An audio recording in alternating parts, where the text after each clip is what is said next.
जय भीम। थक गए, 4 घंटे से बैठे हैं आप सब, थक गए। उमस गर्मी में इतनी देर से इंतजार कर रहे थे। पहले मैं लेट हुआ, उसके लिए मैं आप सबसे क्षमा मांगता हूं। आप सब इतनी देर से इतनी पेशेंटली हमारा इंतजार कर रहे थे, उसके लिए मैं आप सभी का तहे दिल से धन्यवाद करता हूं। अब एक बार ऐसा जय भीम बोल दीजिए कि हमें लगे कि हमारी गलती के लिए आपने हमें माफ कर दिया। जय भीम। साथियों, आप सभी का यहाँ पर इस इलेक्शन रैली में मैं और मेरे साथ मंच पर मौजूद सभी आपका तहे दिल से यहाँ पर स्वागत करते हैं और आप यहाँ मौजूद हुए इतनी गर्मी में, आपका तहे दिल से धन्यवाद करते हैं।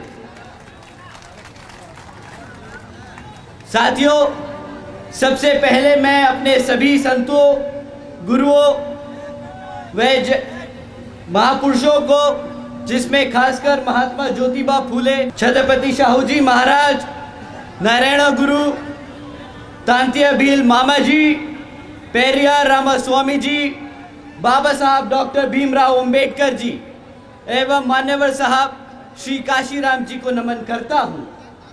साथ ही साथ मान्यवर साहब श्री काशीराम जी की एकमात्र उत्तराधिकारी हमारी आदरणीय बहन कुमारी मायावती जी को भी नमन करता हूँ।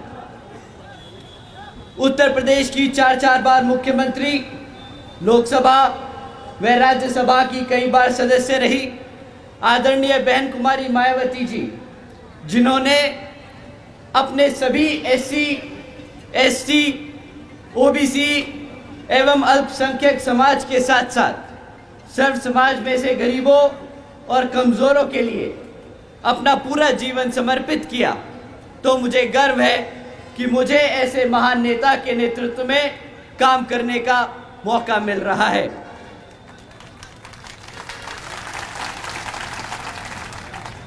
मैं आदरणीय बहन कुमारी मायावती जी का हार्दिक अभिनंदन और आभार व्यक्त करता हूँ।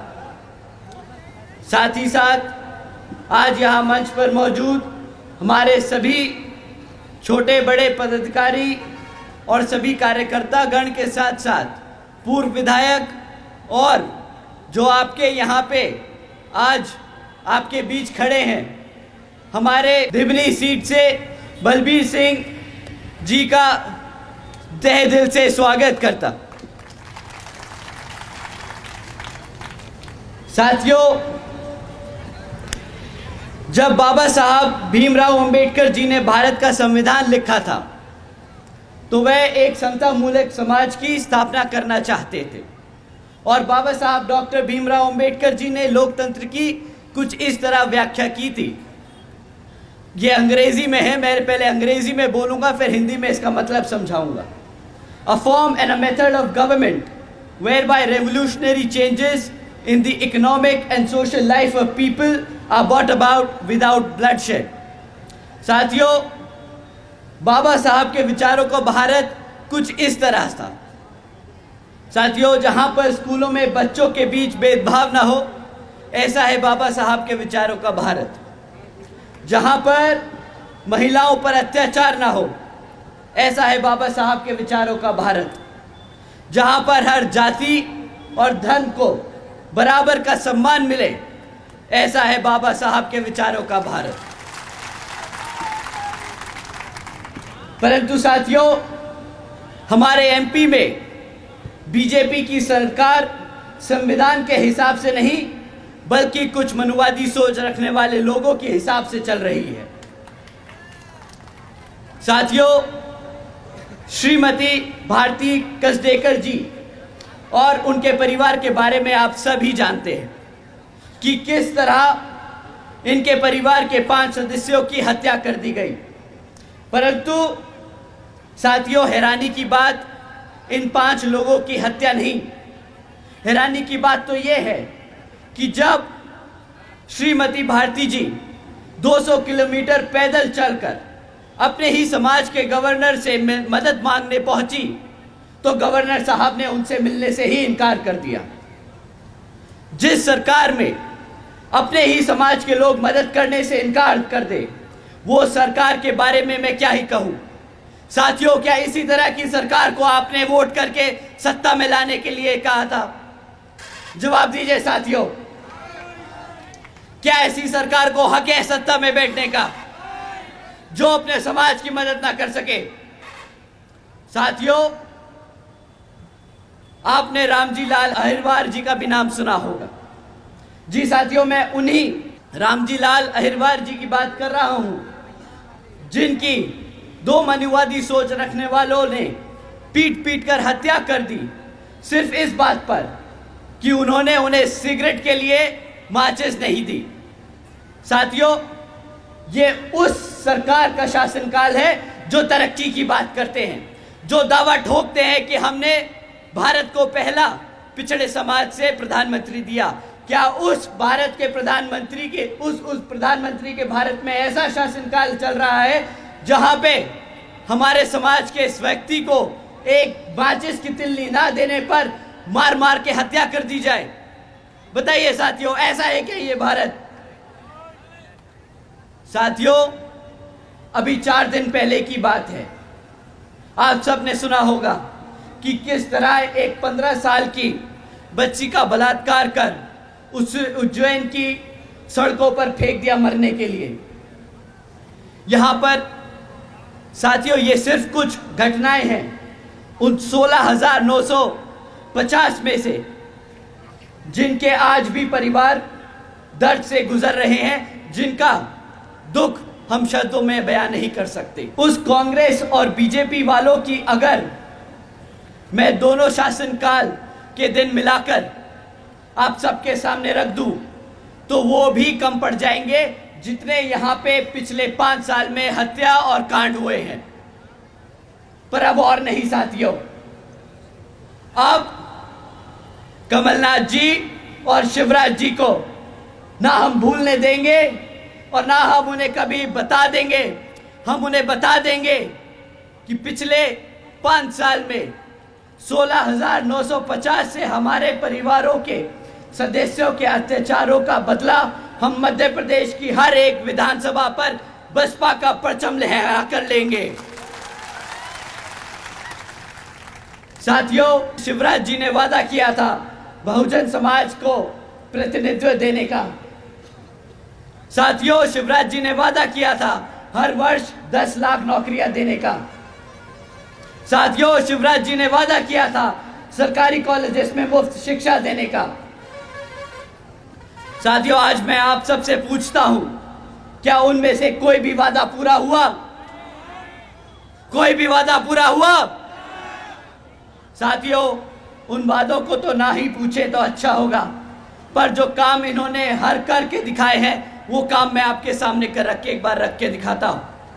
शिवराज जी की सरकार नंबर 1 पे पहुंच गई पूरे भारत में हमारे बुजुर्गों पे अत्याचार करने में। शिवराज जी की सरकार नंबर 1 पे पहुंच गई हमारे SC, SC, OBC के साथ साथ अल्पसंख्यक समाज पर अत्याचार करने में। शिवराज जी की सरकार नंबर 1 पर है हमारी बहन बेटियों पर अत्याचार करने में। साथियों, ये बीजेपी की सरकार इतनी बेशरम है कि जब इनकी गृह मंत्री से पूछा जाता है कि यहां पर इतना आतंक क्यों है, तो उनका जवाब आता है कि भाई यहां की पुलिस हर केस दर्ज करती है, इसलिए यहां पे क्राइम ज्यादा लगता है। साथियों, जब कोई आदमी ये सफाई दे तो सिर्फ 2 चीजें सामने आती हैं। पहली तो या तो हम सब पे वो उस पद पर बैठ के बहुत बड़ा एहसान कर रहे हैं, या फिर वो आदमी बहुत ही बड़ा बेवकूफ और निहायती गधा है।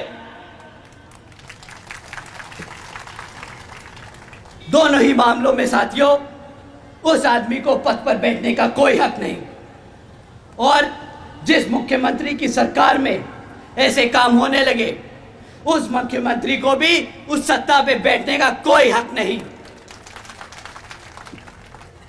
तो साथियों, आज इन्हीं हरकतों की वजह से बीजेपी घबराई हुई है और उन्होंने अपने केंद्र मंत्री को यहां पर चुनाव लड़ने के लिए भेजा है।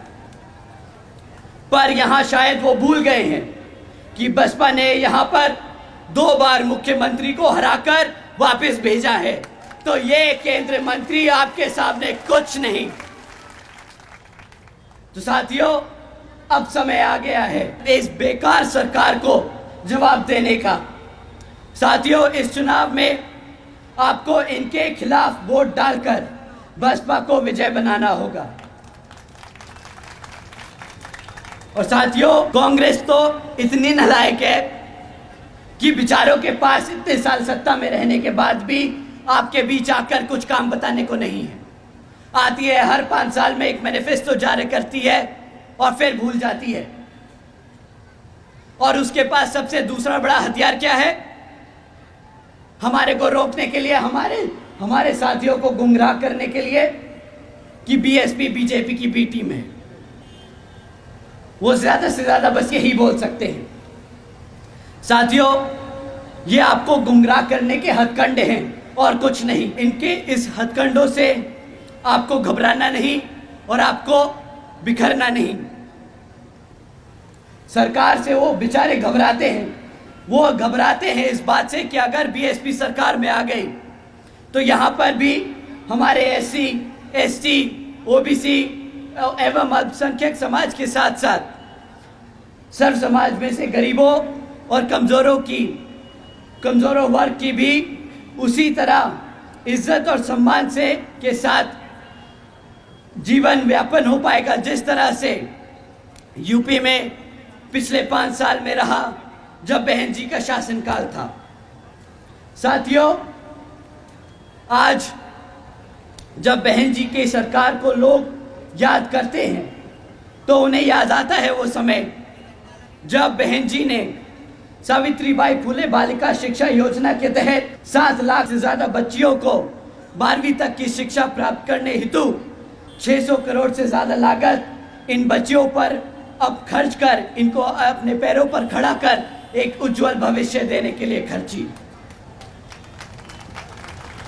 साथियों, उन्हें याद आता है वो समय जब बहन जी ने देश में पहली बार सरकारी कॉलेजेस के स्टूडेंट हॉस्टल्स में अन्य पिछड़े वर्गों के छात्रों के लिए 27% आरक्षण की व्यवस्था तय की। साथियों, उन्हें याद आता है वो वक्त जब बहन जी ने महामाया गरीब बालिका आशीर्वाद योजना के तहत 3,25,000 बच्चियों के लिए 1-1 लाख रुपए देने का काम किया, जिस योजना के तहत बहन जी ने 3,250 करोड़ रुपए अपनी बच्चियों पर खर्चने का काम किया। साथियों, साथ ही साथ बहन जी ने सरकारी नौकरियों के साथ साथ सरकारी ठेकों में आरक्षण की व्यवस्था लागू की।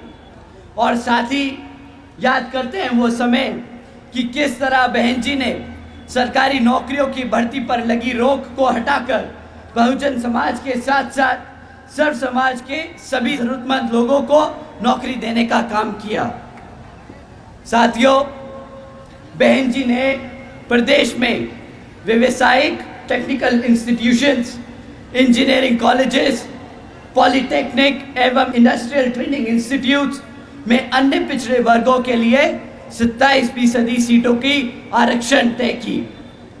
साथ ही साथ बहन जी ने कृषि एवं संबंधित कार्यों में मिनिमम वेजेस को 55 रुपए से बढ़ाकर 100 रुपए प्रतिदिन करने का काम किया। और अन्य पिछड़े वर्गों के लोगों के लिए क्रीमी लेयर की वार्षिक आय सीमा 3 लाख रुपए से बढ़ाकर 5 लाख रुपए कर दी। साथ ही साथ बहन जी ने गन्ना खरीद के दाम दुगने कर दिए।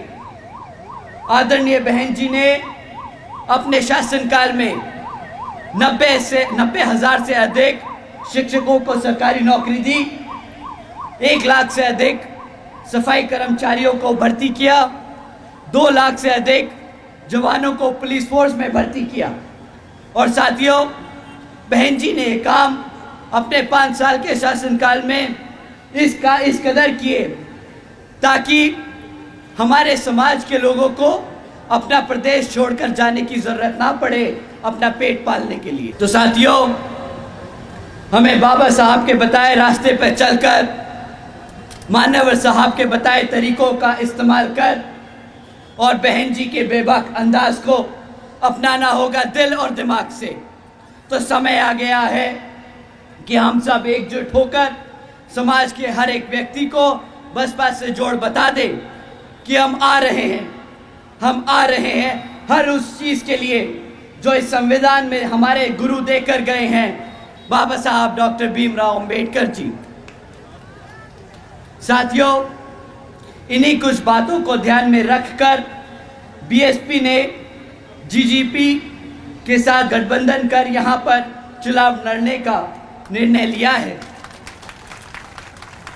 तो मैं आप सभी के से अपील करता हूं कि इस विधानसभा आम चुनाव में आप बसपा और जीजीपी के को वोट डाल यहां बसपा जीजीपी की सरकार बनाने का काम करेंगे, जो आपके मध्य प्रदेश में बहन जी मॉडल ऑफ गवर्नेंस के तहत चलकर यहाँ पर भी सभी का उत्थान करने का काम करेंगी।